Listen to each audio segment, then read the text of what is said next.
Good morning. If you are with us this Sunday morning on Facebook Live or any of our other streaming platforms, and if you are watching a recording of the service at any time of day, greetings. Welcome to the Unitarian Universalists of Transylvania County. I am Edie Gabcik, member of UUTC, and I am the worship coordinator this Sunday morning. Thank you for joining us today. I have a few announcements to highlight from the newsletter. Please read your email copy for all details. Next week is Easter Sunday, and Reverend Bob will be offering a parking lot communion ceremony at UUTC for those in their cars who wish to drive to the church after the worship service is over. He will start greeting people in the back parking lot at 11:15 next Sunday. Check the newsletter next week for fine details. To correct a mistake in our newsletter, I need to say that our outdoor safe distance Tuesday picnics continue.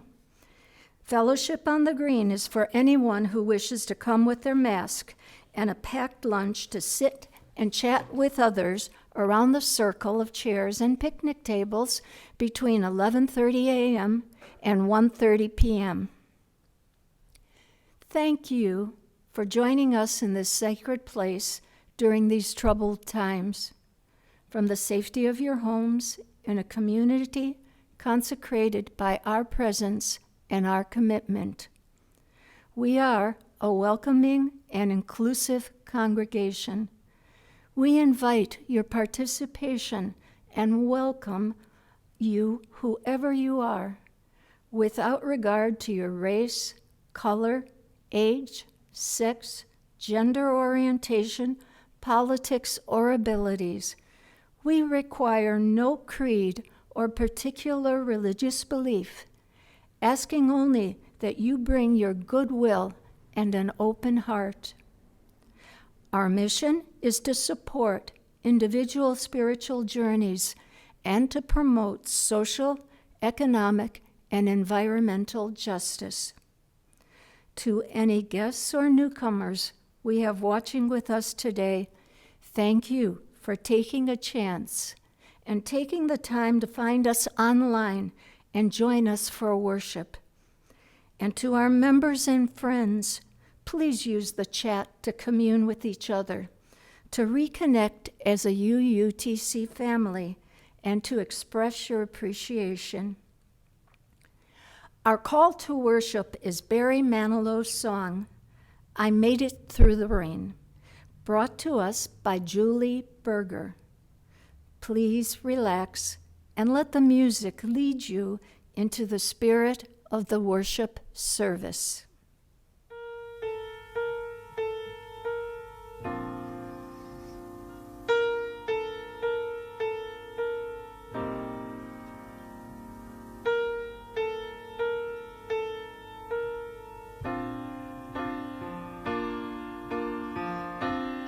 We dreamers have our ways of facing rainy days, and somehow we survive.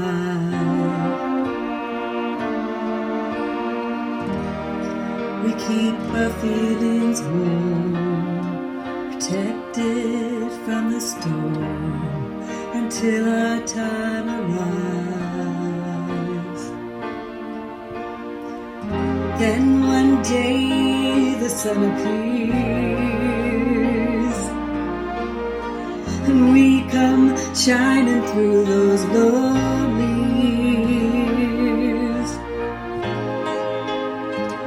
I made it through the rain, kept my world protected. I made it through the rain, kept my point of view. I made it through the rain, found myself respected by the others who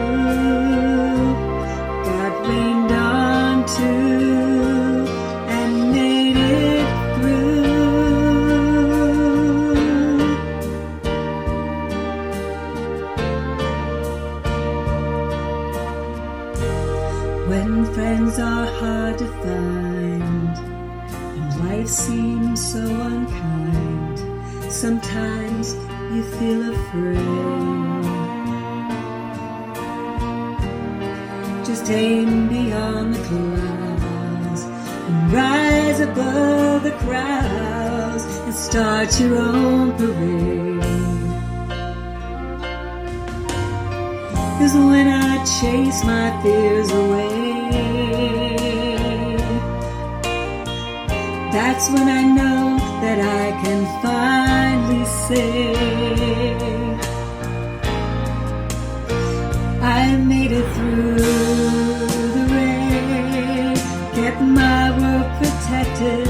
I made it through the rain, kept my point of view. I made it through the rain, found myself respected by the others who God rained on to and made it through. I made it through the rain, kept my world protected. I made it through the rain, kept my point of view. I made it through the rain, found myself respected by the others who God rained on to and made it through, and made it through, and made it through the rain.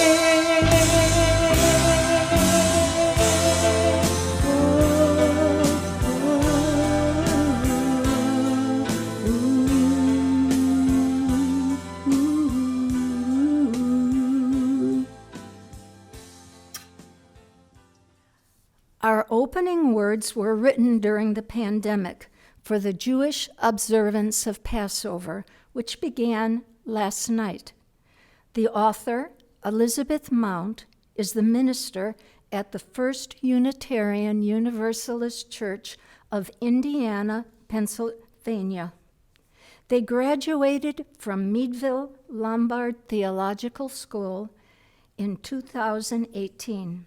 Prior to entering seminary, Elizabeth was an organizer with environmental and Latinx community projects here in Western North Carolina, the Appalachian coalfields, and the highlands of Guatemala. They also served the denomination on the Journey Toward Wholeness Transformation Committee, engaging in anti-racism and anti-oppression work to further the inclusive capacity of our faith.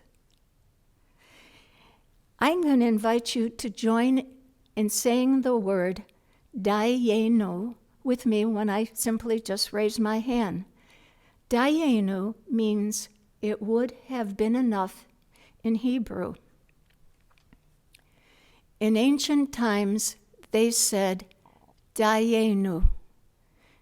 It would have been enough to have been spared after the plagues. It would have been enough to have been freed of slavery. It would have been enough to have had food in the desert. Now we question, when will it be enough again? Dayenu. Will it be enough to stay home? Will it be enough if we are deemed essential as we are made to work?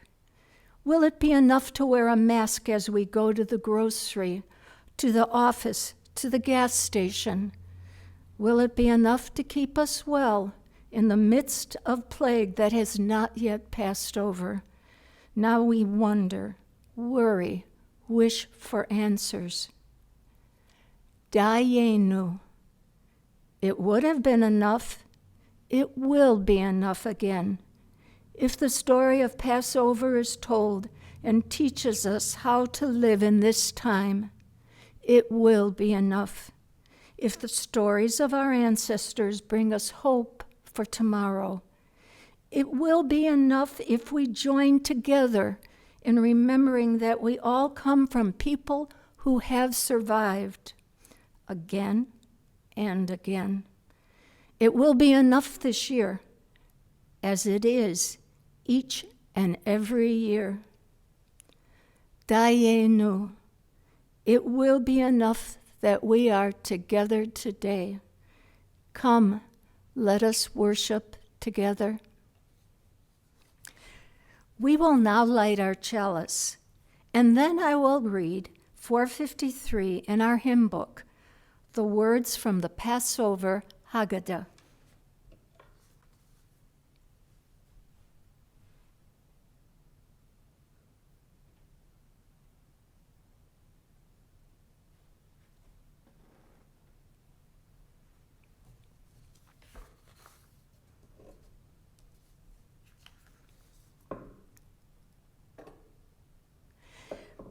May we light, may the light we now kindle inspire us to use our powers, to heal and not to harm, to help and not to hinder, to bless and not to curse, to serve you, the Spirit of freedom.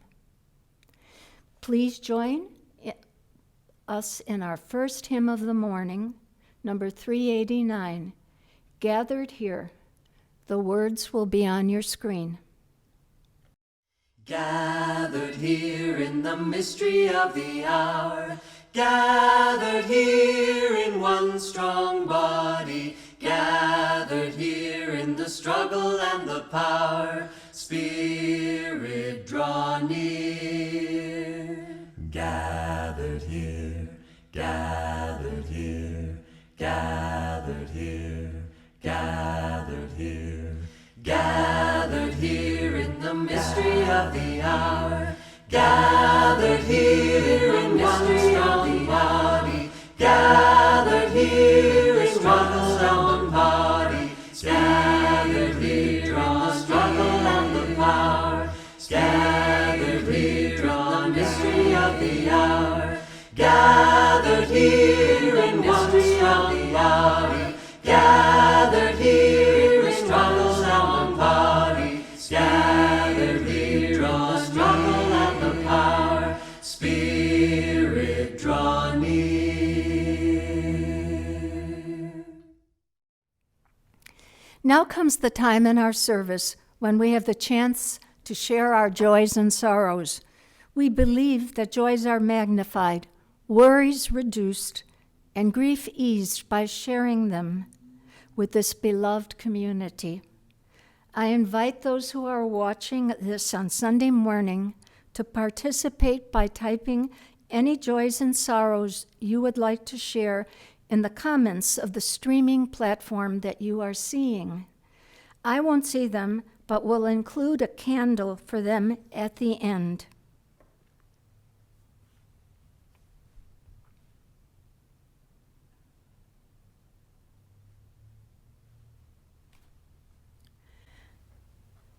I light a candle for both those whom we see and those we may not see, but whose work allows us to live our lives easier and safer. Those on our front lines who provide health care, essential services, and education. May this light bring comfort to those who serve.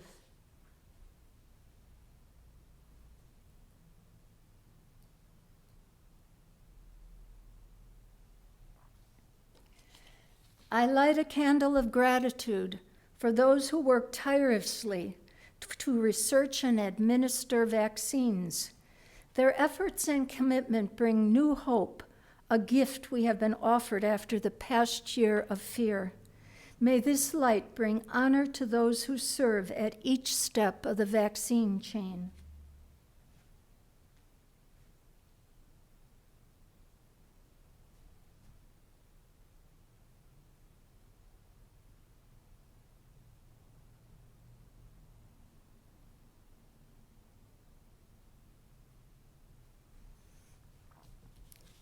I light a candle of gratitude for those who have committed themselves to stand on the side of justice speaking out and taking action to bring recognition to those whose rights are denied. May this light bring courage to those who speak up.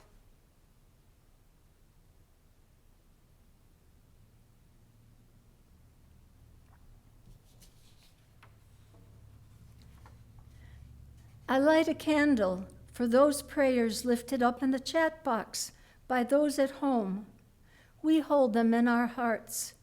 A light is burning here, even as we cannot be with each other.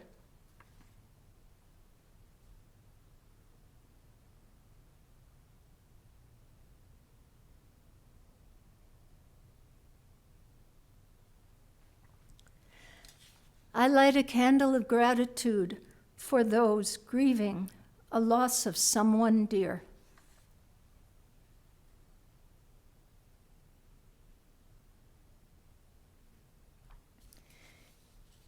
And finally, I light a candle for any care or any hope that you are not yet ready to share. May this light kindled by all our hearts be a torch you can carry forward, knowing that we hold you in our hearts.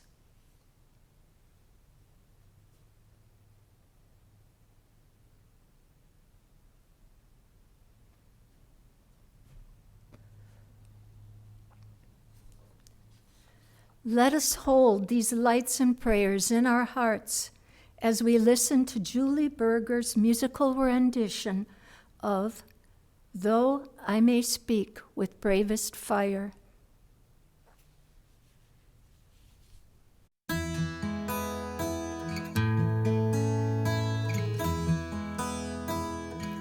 Though I may speak with bravest fire and have the gift to all inspire, but have not love, my words are vain as sounding brass and hopeless gain.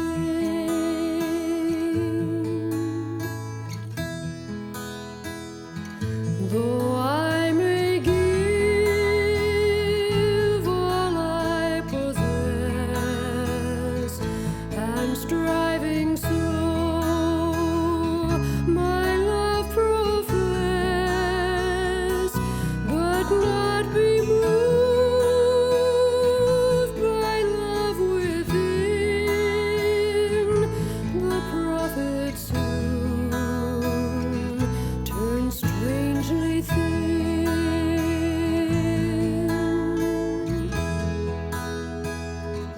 Come, Spirit, come, our hearts control, our spirits long to be made whole. Let inward love guide every deed. By this we worship and are freed.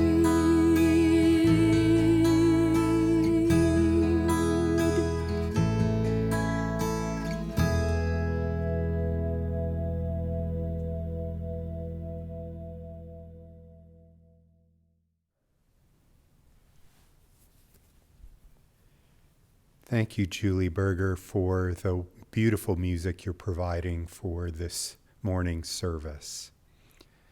I invite everyone to ground yourself and center yourself for this time of prayer and meditation. I will rely upon the words of my colleague, Ashley Horan, who is the organizing strategy director of the Unitarian Universalist Association, and she works with the teams of faithful organizers and movement builders to shape justice grounded in spirituality.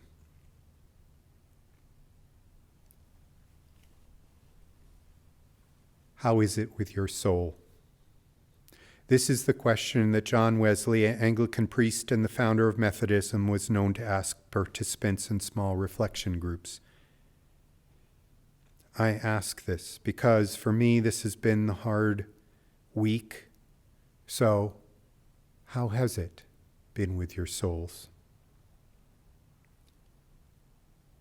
If your response to this question is anything like mine, I want you to take this pause before I go on with the prayer. Take a deep breath. Say whatever entry into prayer you need to say. Sing a song, light your chalice, feel the force of gravity pulling us all towards the same center. Whatever helps you feel more rooted and less alone.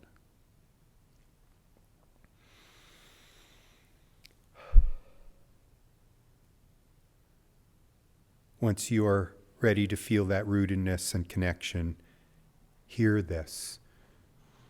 You are loved beyond belief. You are enough. You are precious. Your work and your life matter, and you are not alone. You are a part of we, a great cloud of witnesses, living and dead, who have insisted that this beautiful, broken world of ours is a blessing worthy of both deep gratitude and great compassion. It is worthy of fierce protection. Our ancestors and our descendants are beckoning us, compelling us onward towards the greater connection, greater commitment to one another and to this earth.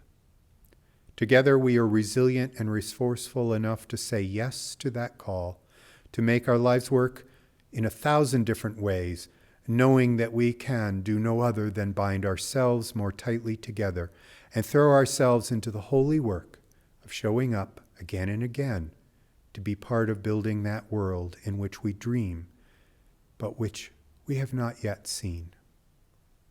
Spirit and love and in service, we sit now in the silence with the prayers of our hearts and the meditations of our minds.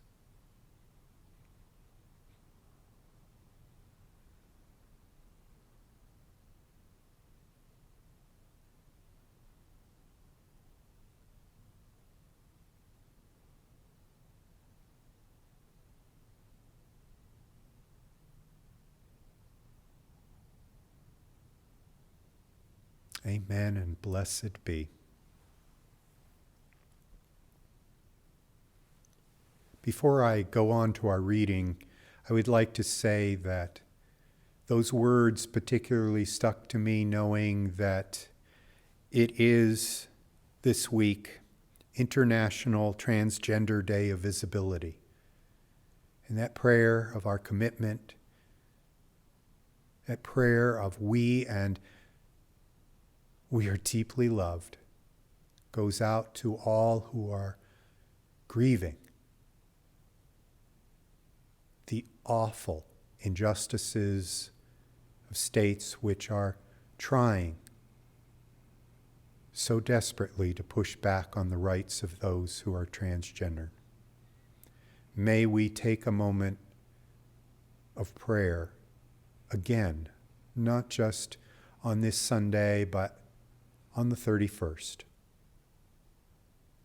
for all those needing visibility, seeking visibility, and needing to know we are committed to love, acceptance, and justice for all.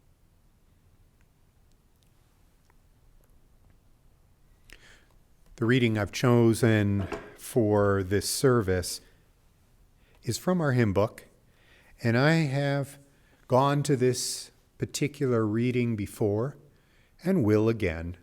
It's worth it. It's from one of our historical figures, a woman in our ministry from the 1800s, Olympia Brown. It's called Stand by This Faith. stand by this faith.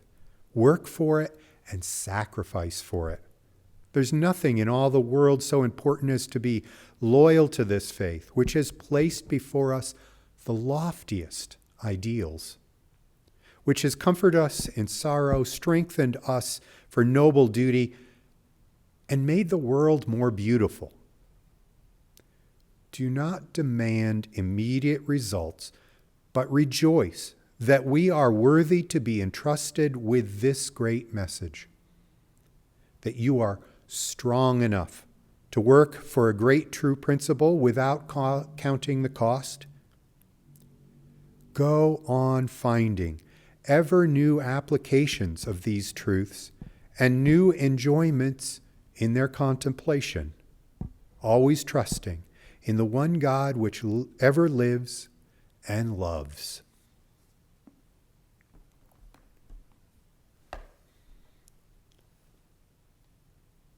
Thank you for being here for this service.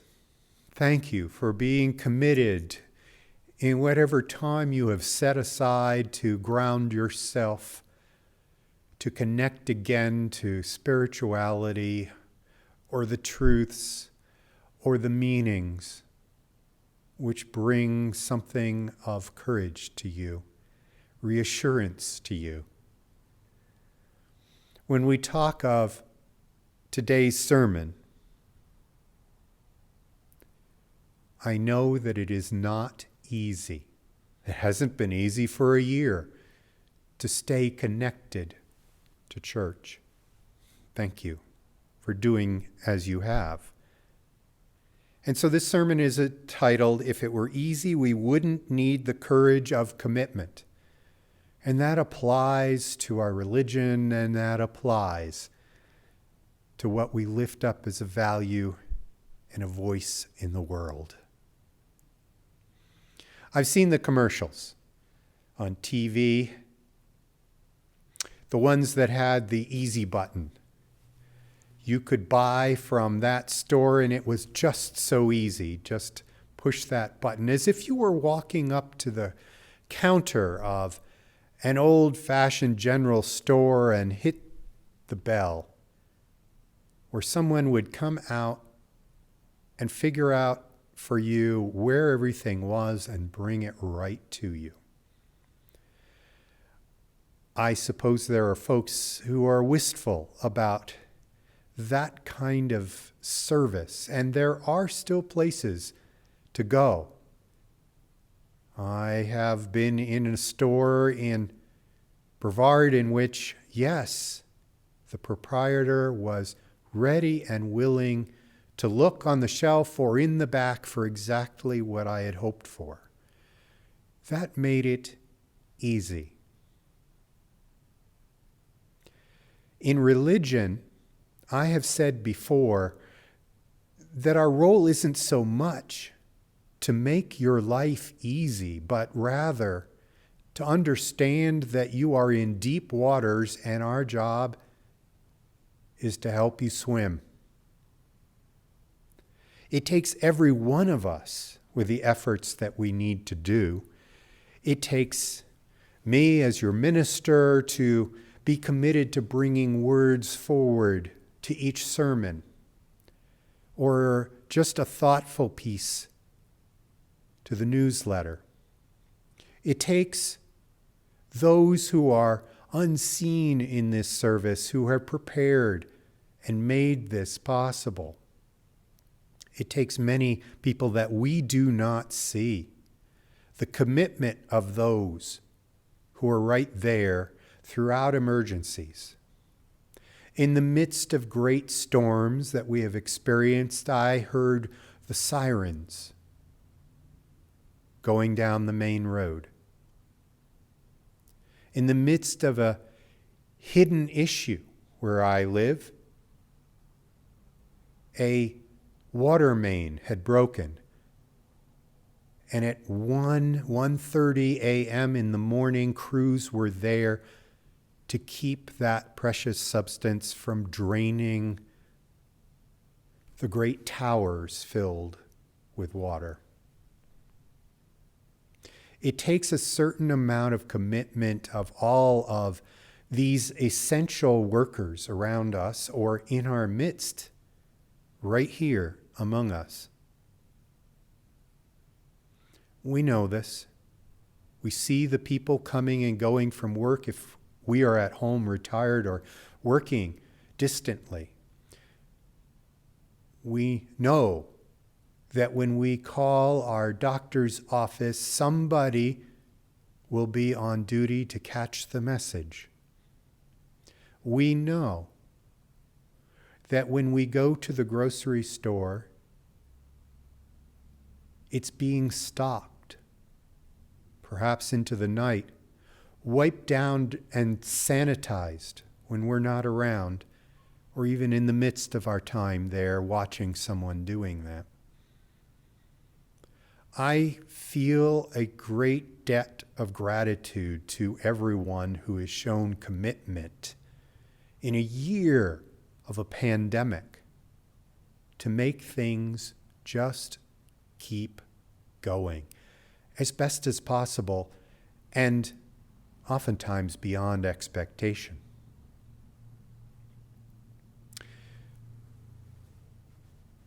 If it were easy for all of this to occur, I wonder, would we be able to stand up when we need to? Maybe I should say, rise in spirit, so that we're not thinking that all of us have the ability at a moment's notice to stand. But we all have the moment to rise up in us to be there. I have been awed by those I meet. I have been surprised. You may not want to hear this from your minister, but surprised by the number of people who have held on to their leadership positions in our congregation, even as many have turned down the opportunity to take part. I am surprised, frankly, by the level of commitment of those around who cannot work side by side with others, but only on a Zoom screen. The poor extroverts who never get the chance to be energized. Well, maybe a little bit on the Tuesdays in which we've not been rained out and can have our picnic out on Fellowship on the Green right over here. Maybe one or two instances of the upcoming cleanup day that was announced in the newsletter where you're around others. We're working to open up more possibilities for support, for connection. But again, I am amazed by those who so love the sense of community of this place and have remained committed to making sure this place hasn't disappeared from the lives of all of us.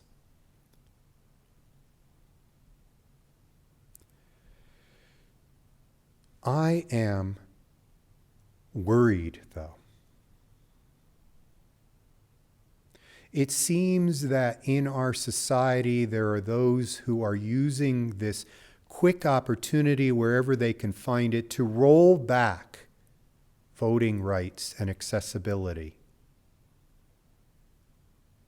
There are those who would declare this is not part of white supremacy, but who locked out an African American legislator to sign restrictions in place, one white leader surrounded by only other white leaders to take away accessibility to voting in that state. Please, Unitarian Universalists, please continue your commitment. If it has to be a letter to the editor, a communication with our elected leaders, even those we are quite sure will never hear us. I will tell you that it's quite surprising for the staff of those who we are sure won't hear us, to have us walk up. Well, now, we can't walk up physically in most cases, but to show up, to wheel ourselves up to our screens of our computers, get on the telephone, to send our messages to the offices of our elected representatives saying, I go to church, and I think it's immoral what is going on right now. Could you say those words? Would they even believe it? I have found myself back in the days when I could show up to an elected representative's office to say, please, I'm here. I am a minister in the congregation down, here it would be Brevard, down in Brevard. I'm speaking for myself, but grounded in my religious values. I would like to say out loud that I disagree with what's going on against LGBTQ folks. I totally disagree. And you know what? The people who are receiving that message thinking that you're lining them up for yet another attack on LGBTQ folks, who hear you say you are grounded in your religion, you stand by this faith, you are speaking from a moral sense that this voice needs to be heard. And yes, by the way, we are in support of diversity, not against it. It takes commitment, folks, during a pandemic to remember that there are people being bashed at this moment at all levels of their experience. Among us, in our communities, our congregants, our neighbors, the people who serve us as those essential workers, being told that they do not deserve rights, being shown they will not have access to the ballot quite so easily next time. It takes commitment. No easy button. It means going back again and again. The Reverend Teresa I. Soto, who we have quoted before in recent services, had something that was found in the collection Spilling the Light. You will prevail if you commit. Doing the next thing because it is next. Moving towards greater strength, building the skills it takes to heal the aching world. We are present in this community to give you courage and sustenance on that. Olympia Brown, who showed up to seminary back in the mid-1800s saying, I'm here, I'm ready to follow my calling, in front of faculty of a theological school, which, we said we're open to people ready to serve in this movement, in this particular case, this universalist movement. But we weren't really imagining a woman would show up. And yet, Olympia Brown was committed, one thing after another, to walk through that experience and then to get ordained within the Universalist faith. Which congregations would accept such a preacher? Not everyone that was out there would. But she did find a way, one step in front of the other, serving congregations, cajoling people during pledge time. Please, you need to give to this faith.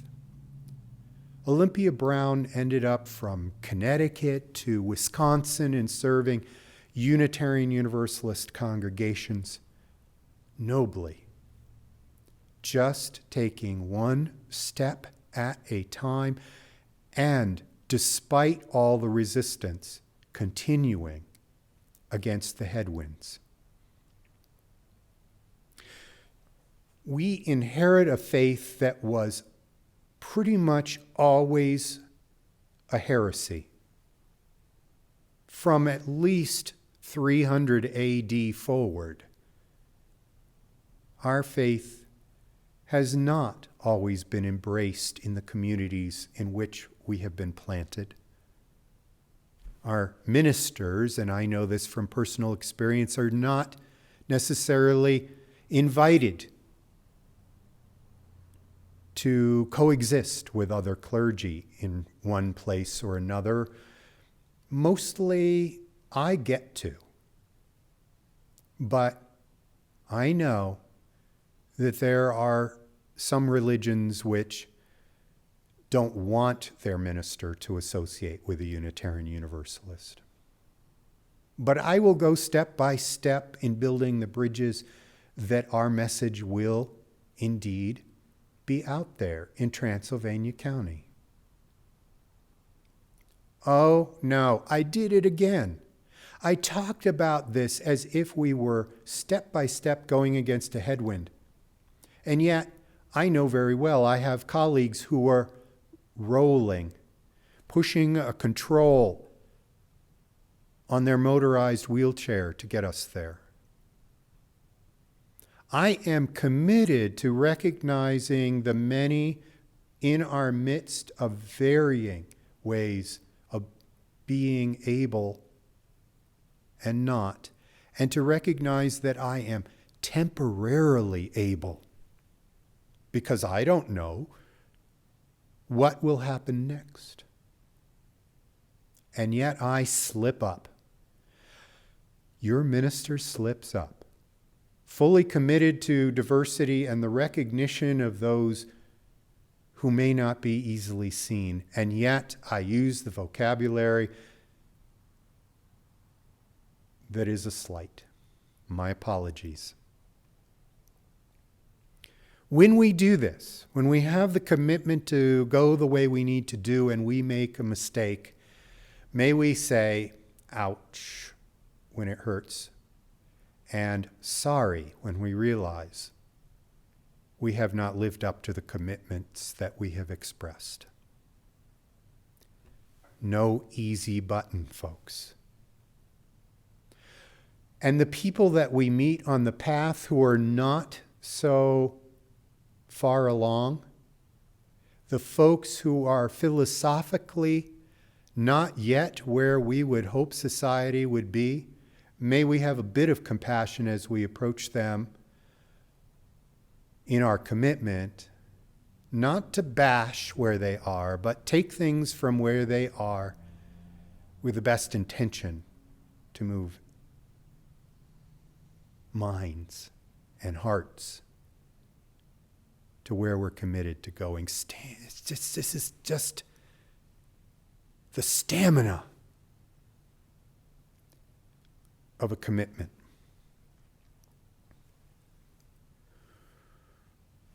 We know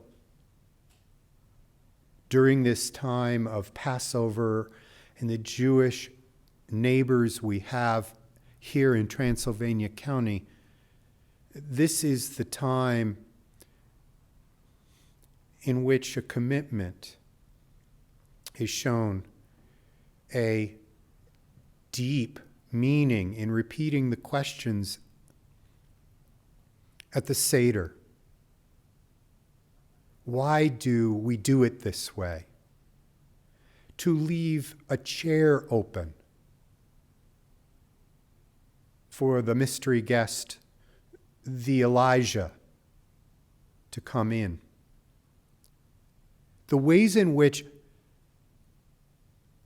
our neighbors in religion also show commitment, remembering from whence they came in the struggles of old, are completely appropriate, not for us to abscond with their meaning out of context, but to respect. We respect the ways in which religions have nearly always talked about discipline, ritual, remembering, in ways that are supposed to be helping this world. How many of us think out loud about leaving a chair open? How many of us understand that we have to remember the struggles of the past, if only to inspire us to keep going?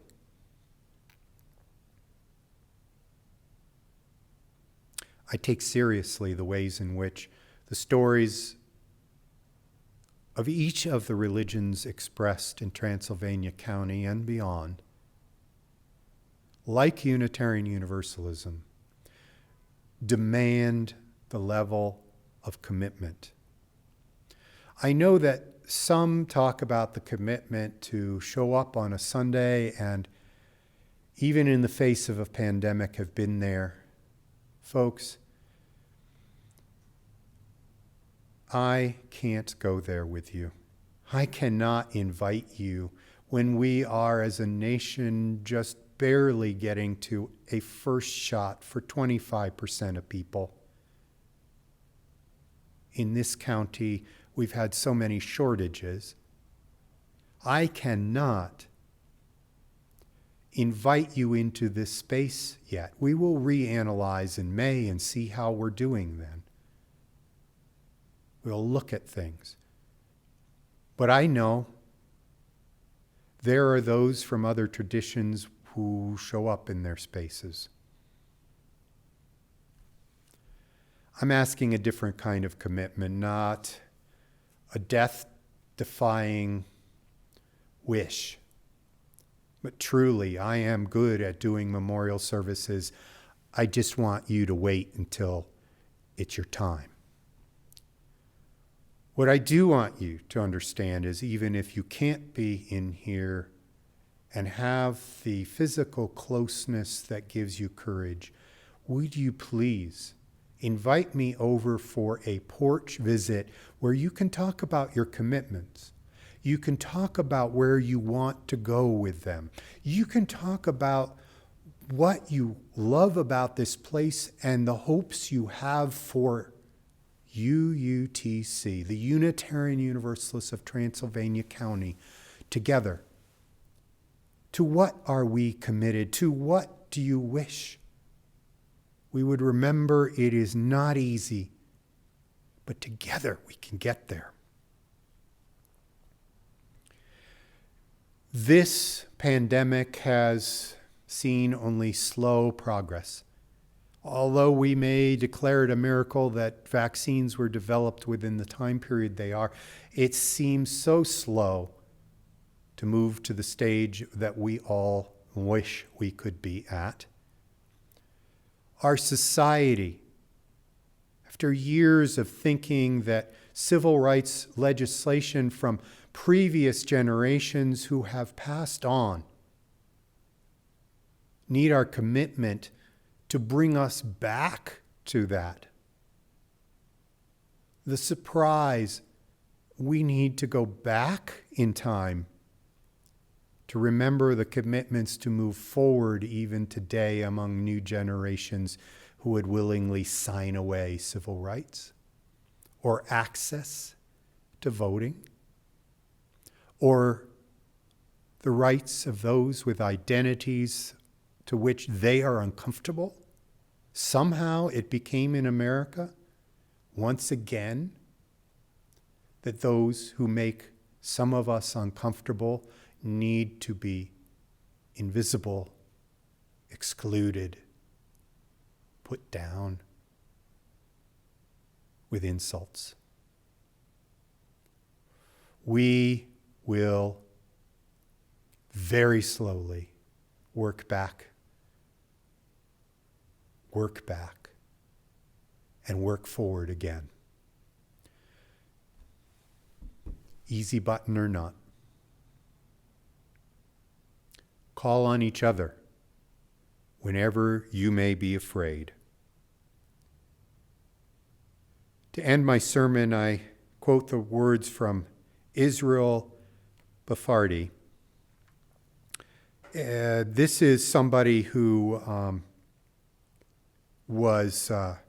is just now across the river from where I lived in Pennsylvania, over in Lancaster. This person is now the minister at the Unitarian Universalist Church of Lancaster. These words from my colleague: "The road that lies ahead of us is a long one, and the pace of progress will sometimes feel glacially slow. Never forget that glaciers over time can carve out grand canyons and great lakes. Moving tectonic plates can rise up mountains over millennia, or they can explode awe-inspiring volcanoes in milliseconds. Our commitment to love and justice can do the same." Blessed be. Amen.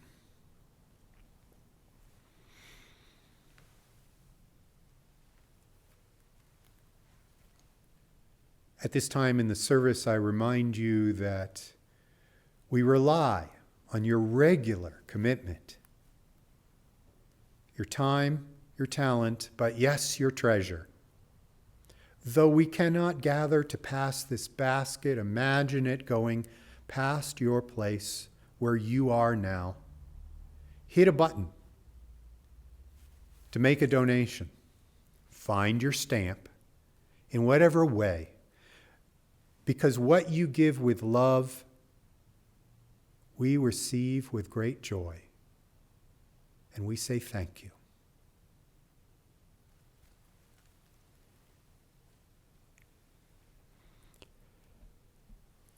Our closing hymn is one of those that we have not found the revised words for. We will show the original words on the screen. But if you would prefer, in your own homes, to say out loud, "One more inch," or if you are bold, "One more yard," in the way in which you are going at progress, you will be more inclusive of all those of differing abilities in understanding that we're all included. It is called One More Step, but let us be committed to singing it with those words that include all. It's number 168. The words will be on your screen.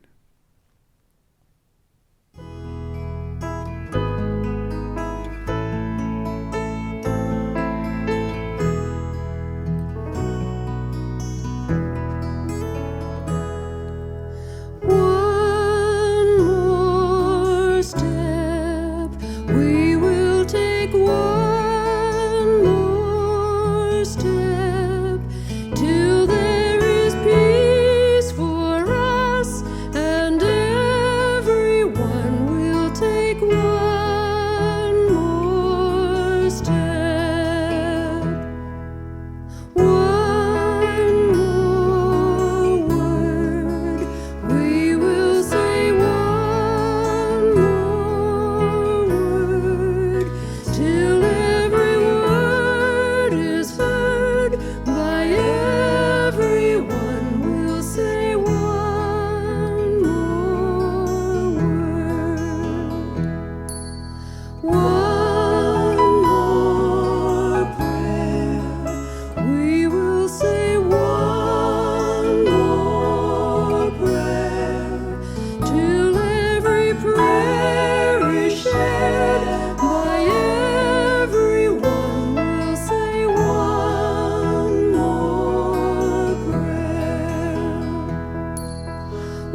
Our words to close this service are from the wisdom of Loretta Williams, who I had crossed paths with decades ago in our Unitarian Universalist movement. Loretta Janice Williams received a bachelor's degree and pursued a PhD in sociology. Inspired by her father, the title of her dissertation was Black Freemasonry and Middle-Class Realities. In 1974, Loretta accepted a position at the University of Missouri in Columbia. And as a sociologist and author, Dr. Williams combined scholarship with activism. She served as the founding chair of the U.S. National Interreligious Commission on Civil Rights, co-chair of the Racial Justice Working Group convened by the U.S. National Council of Churches, chair of the Mozambique Support Network USA, and was long active in diverse interreligious, interfaith, and secular communities. She taught at the State University of New York in Buffalo, the University of Missouri, the Women's Theological Center in Boston, and Boston University. And from 1980 to 1989, was director of the section of the social responsibility of the Unitarian Universalist Association, and was instrumental in convening the Black Concerns Working Group in 1986. She received awards in 2011, honored by Community Change Incorporated for her efforts to create a better world of justice for all. And while she died in June of 2015, her good work and words live on. I share some now. Let us go forth with commitment to work for that community in which justice will be actively present. May our actions affirm that we are co-creators of the future, not passive pawns. Let us affirm a unity that opens our eyes, our ears, and our hearts to see the different but common forms of oppression, suffering, and pain. Together may we take action to transcend barriers, be they racial, political, economic, social, or religious. And may we pledge to make our tomorrows become our todays. As you go forth, please carry this light that I have just extinguished in your hearts. Know its warmth and its glow, and may it energize you and help you see your way this week. Until you come back again into this place of love to nourish your sense of commitment. Blessings on your journey. May you be safe and well. Thank you.